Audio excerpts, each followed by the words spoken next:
দেশের মানুষ গণঅভ্যুত্থানের মাধ্যমে আওয়ামী লীগকে প্রত্যাখ্যান করেছে।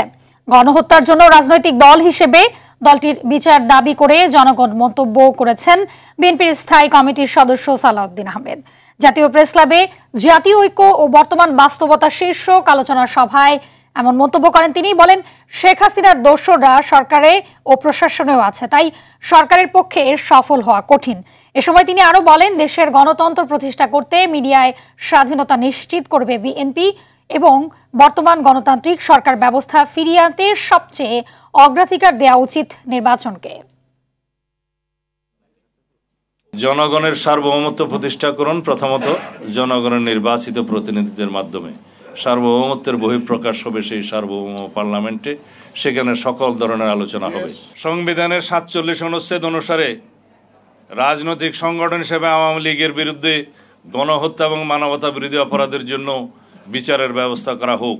বাংলাদেশের মানুষ চায় বাংলাদেশ থেকে আওয়ামী লীগের ফ্যাসিবাদী রাজনীতির একদম নির্মূল হয়ে যাক।